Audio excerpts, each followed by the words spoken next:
Rivero Silvia, Bento, Verón, Medina,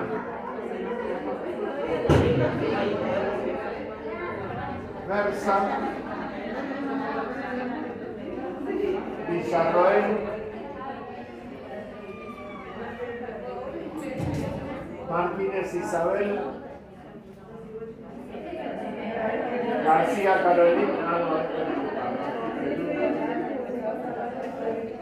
Michelisi,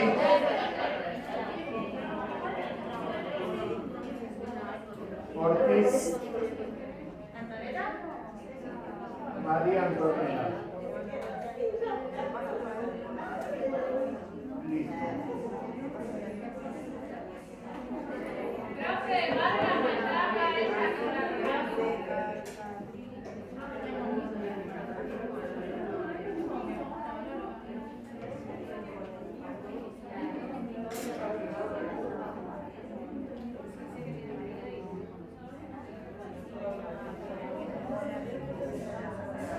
No. Después hablar con el preceptor.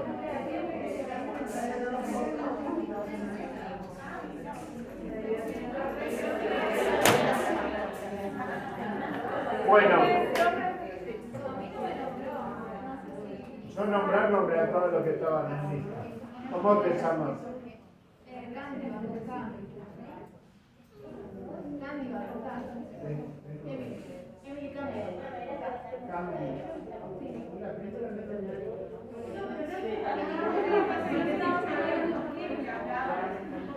Yo dije, voy a pasar lista. Ahora te empieza a usar. Ya está. Por no dar el presente a tiempo, ¿viste? Listo, después vamos a hablar de este chiste cuando hablemos de pedagogía.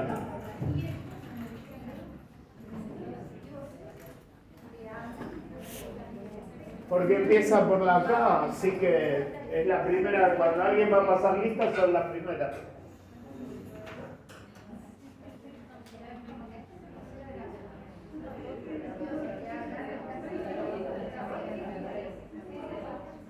Así que yo pongo un puntito, no nada, entonces después puedo agregar. Bueno, entonces, ¿cómo se pasa de la propiedad comunitaria a la propiedad privada? ¿Y qué es la propiedad privada de qué cosa? ¿Qué es lo que se aparece? A ver.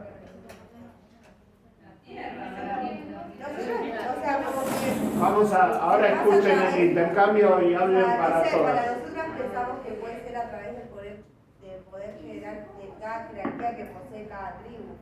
O sea, como que es como que sería, ¿cómo explicarlo? El que posee carne, o sea, el que vende la carne, el que la posee es más cara que la papa sería. Entonces como que va cambiando. Todavía no hay comercio, no hay monedas. Pero está, lo del poder y por lo de la posesión, vamos por ahí. Es una de las posibilidades, ¿sí? De la comunitaria a la privada. Entonces, una es poder, posesiones más valiosas, ¿no? Sería. Ya va.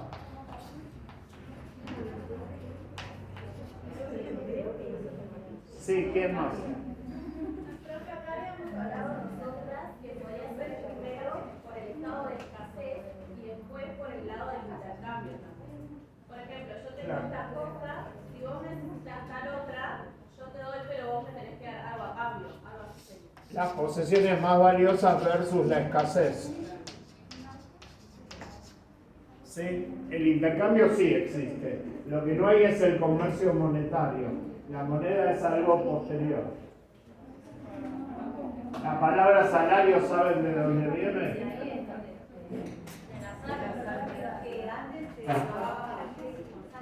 Se pagaba con sal. ¿Sí? De ahí viene el salario. Y de ahí viene el mito de que si se te cae sal es mala suerte. Porque perdías plata. ¿Sí? Y yo igual la tiro por arriba de los hombros. Por las dudas. Sí. Más fuerte porque así escuchan. que la privatización en ese tiempo comenzó también desde cuando se comenzó la herencia, digamos, del trabajo. Y ahí se fue haciendo también la... Para que haya herencia tiene que haber propiedad privada. ¿Hay algo antes de eso que vos dijiste? También se separaron los trabajos acorde a claro, la edad, el sexo de la persona y también la fuerza y a lo que hacía cada sector. Dijiste dos cosas. División del trabajo.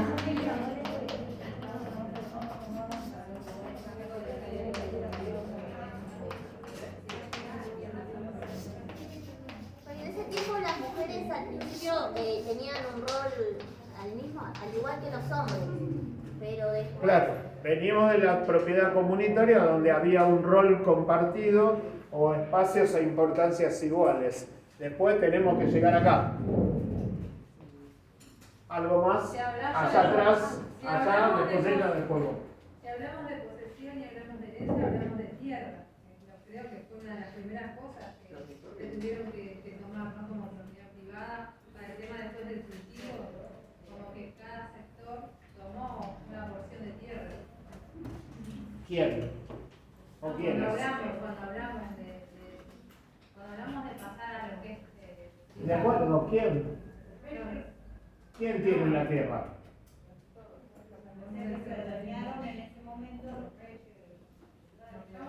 No llegamos a los reyes. Estamos viendo cómo llegamos a los reyes. Y entonces tierra entra dentro de posesiones más valiosas. ¿Quiénes la tienen y quiénes no?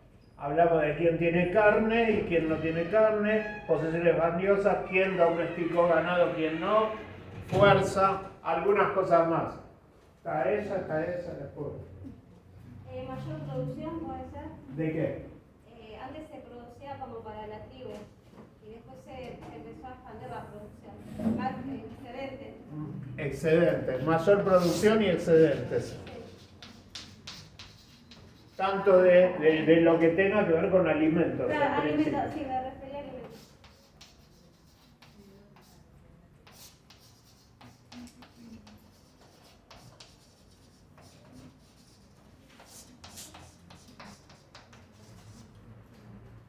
Sí.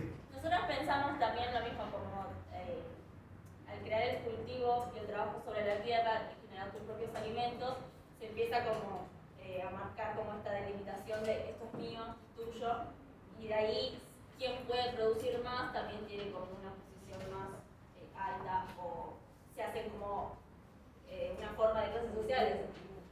Ahí vamos, pero la pregunta sería, vos decís quién puede producir más y yo preguntaría también, ¿quién puede producir más? Sí. Eso es, ¿quién sería? Pero nosotros poníamos el ejemplo, por ejemplo, de la teoría de la evolución o sobre los animales que saben cazar mejor y es una cuestión de supervivencia casi innata, como quién es mejor puede producir más, por lo tanto tiene una posición, ves de vuelta, posición de poder. Por ahora voy a poner ser mejor, para cazar, para producir.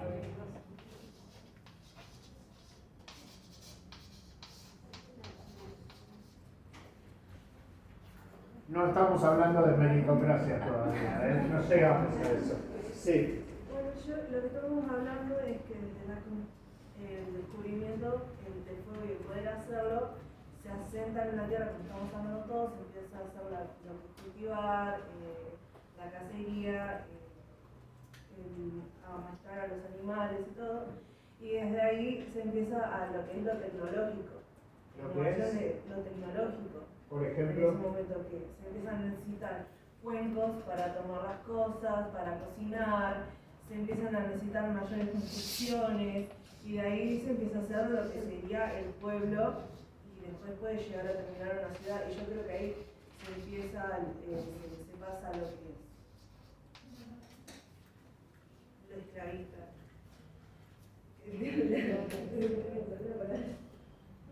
Sería como otro hito histórico eso también, desde el punto de vista de las edades, como una evolución tecnológica que permite Claro. algo así, ¿no? sí, desde el punto de vista de las edades tenemos la edad de piedra, la edad de cobre, la edad de los metales, vienen todas esas, en las cuales cada una es una revolución tecnológica que transforma Y es lo que hacen los arqueólogos cuando encuentran algún yacimiento arqueológico y empiezan a ver qué producía, y de acuerdo a las herramientas que encuentran, saben, y a los cuencos, a las cosas que tenían para cocinar, van viendo qué tipo de vida tendrían y también cómo está distribuido, ¿no? ¿Y algo más? Entonces yo pregunto dos cosas. De todo esto, vamos a ver si le podemos dar una organización, porque esto, como dice el saber popular, todo tiene que ver con todo. Bien, ahora vamos a ver si podemos darle alguna organización a esto. ¿Cómo se llega a ser mejor y cómo se llega a tener esclavos?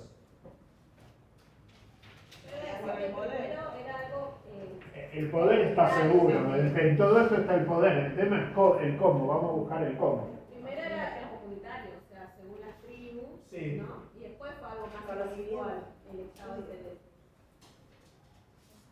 propiedad comunitaria, propiedad privada. Sí, estamos tratando de ver cómo es ese pasaje, de lo comunitario a lo privado. Entonces, todos estos son factores, todos estos son factores que contribuyen a ese pasaje de lo comunitario a lo privado. La pregunta que hago es, porque hablaron recién de esclavos, no lo puse por acá porque ya el esclavo es una propiedad privada, está acá. Entonces, la pregunta es cómo alguien llega a ser mejor que otro y cómo se llega a tener esclavos. Un segundo para esa y después. Con la conquista del territorio. ¿Cómo? Con la conquista del territorio. La conquista de territorio. ¿Qué más? Con las guerras. Con las guerras. La conquista, las guerras. Origen. Familia. No, eso viene después. El origen, la familia ya entra acá, en la herencia. Porque no es lo mismo para todos y hay alguien que no tiene, precisa del otro, del que sí tiene excedente, como dijeron. Por un lado es eso, ahí se precisa del excedente. Pero hay que tener esclavos. ¿Por qué se va a tener esclavos? Por la guerra. Pero, ¿cómo se llega a saber pelear? Para ver cuál es mejor peleador que otro. Demostrando la fuerza. Se van dividiendo las tareas y los más fuertes se van haciendo los digamos, toman el rol de esclavista y después así a medida que... En principio, no de esclavista. Hay un primer momento que es el de quién cuida el excedente. Ahí hay un grupo que se va a especializar y acá empiezan las especializaciones de tareas. La división de tareas, división de trabajo, división de tareas tiene que ver con determinadas cuestiones. Una es cómo empezamos a formar un ejército.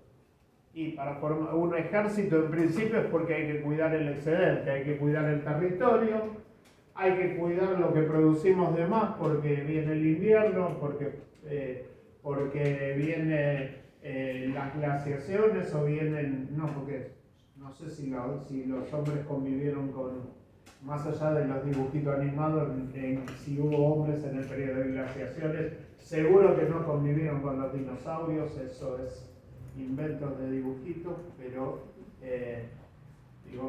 de todas maneras hay que protegerse del frío y hay que acumular esto que de a poco, eso que primero es excedente, se convierte en riqueza, ¿sí? Ahora bien, alguien tiene que decirle, vos cuidás. O sea que hay alguien que le está diciendo, vos cuidás, vos cosechás, antes todavía de la propiedad privada. ¿Y de dónde sale ese alguien? El líder de la tribu. ¿Y cómo se elige? Alguien que sepa Ser mejor. fundamental, alguien que... ¿Cómo? Alguien con conocimiento. Alguien con conocimiento. Bien. Y ahí está lo que nos está faltando. La otra clave es el conocimiento. Ser mejor está en relación con el conocimiento. Porque con la división de tareas aparece gente librada del trabajo. Y cuando aparece gente librada del trabajo está el que puede observar las estrellas no para hacer el zodíaco, sino para predecir los fenómenos climáticos. ¿Y para qué sirve predecir los fenómenos climáticos, por ejemplo? Para saber cuándo tienen que cosechar. Para cosechar. Para tener. ¿Y para qué más? ¿Quién vio El Señor de los Anillos? Para mover el ganado. Las dos torres. Una solo vio El Señor de los Anillos. Ah, una solo con quien hablar.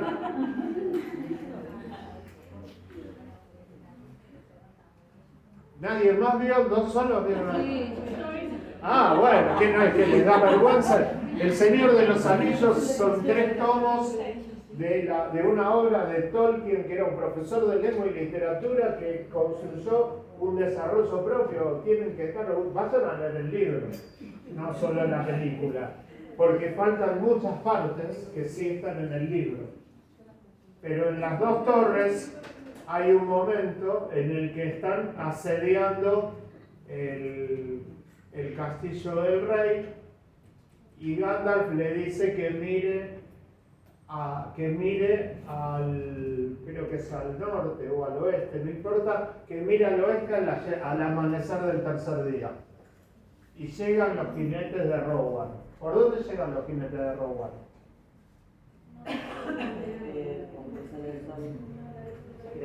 ¿Por dónde sale el sol?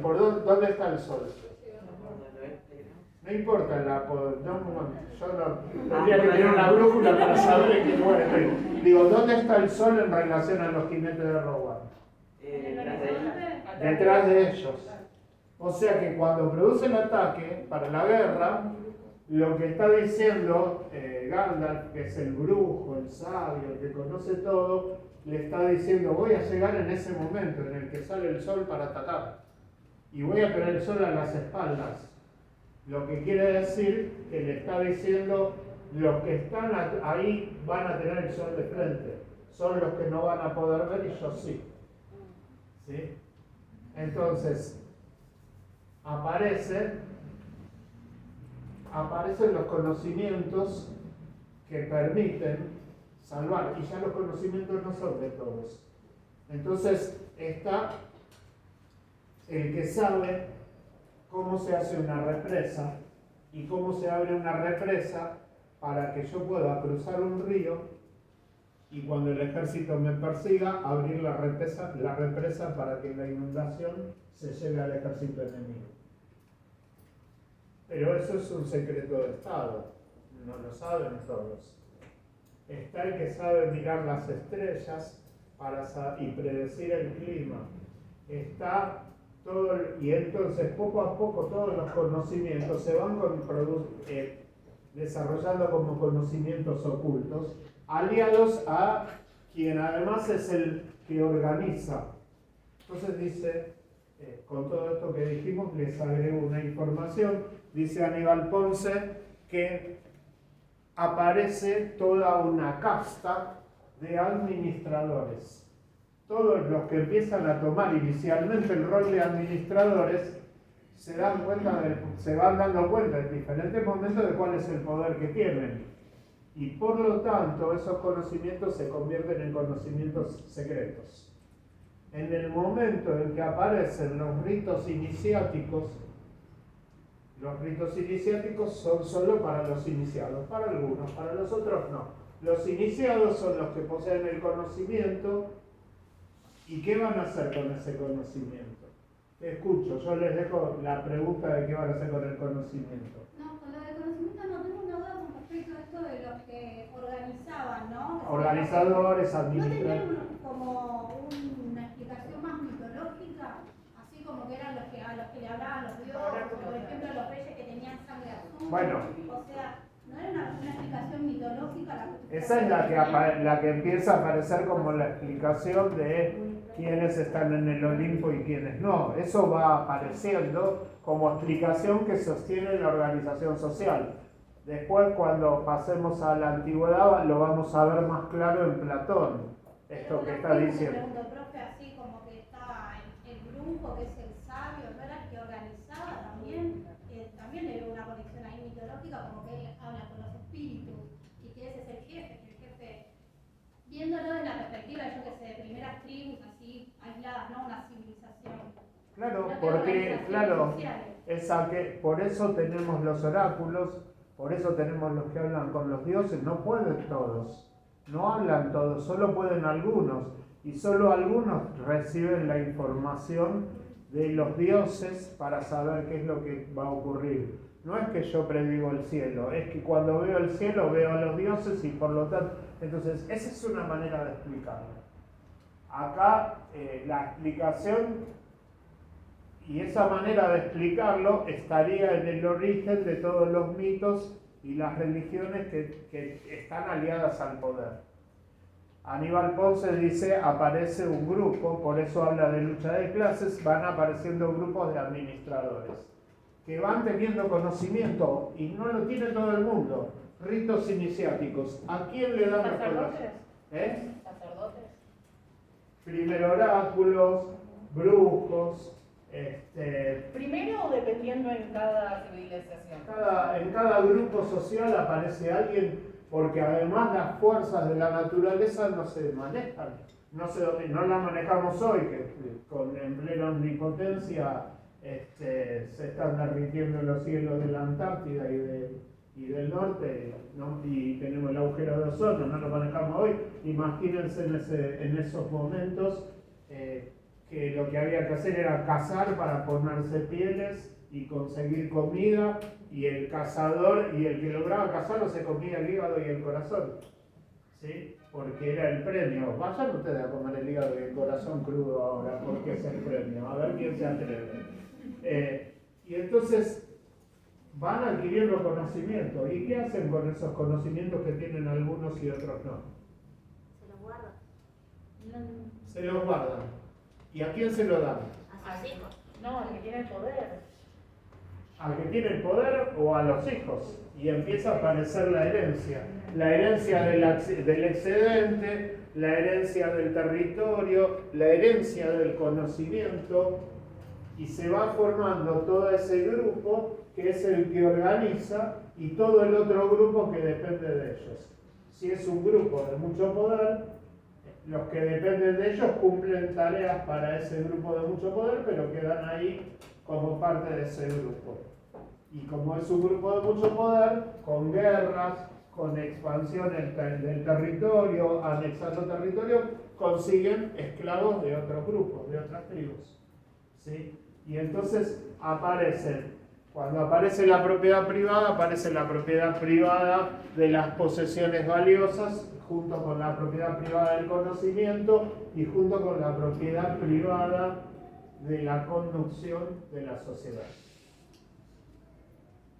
No puede hacerlo todo esto todo el mundo. Entonces tenemos grupos sociales iniciáticos.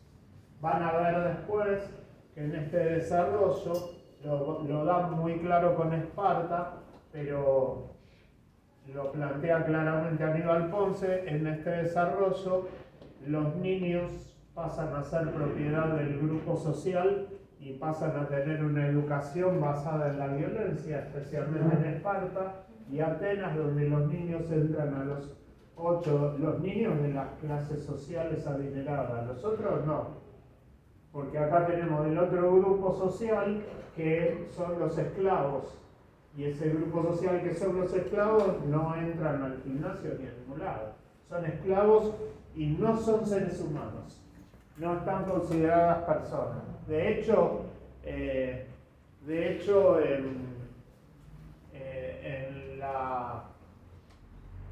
la modernidad hay un debate entre el padre Francisco de Victoria y el padre Bartolomé de las Casas, decidiendo si los indios de América son personas o no. Debaten entre ellos si son seres humanos o no. Así que, y acá estamos 5.000 años antes, 10.000 años antes, ¿no?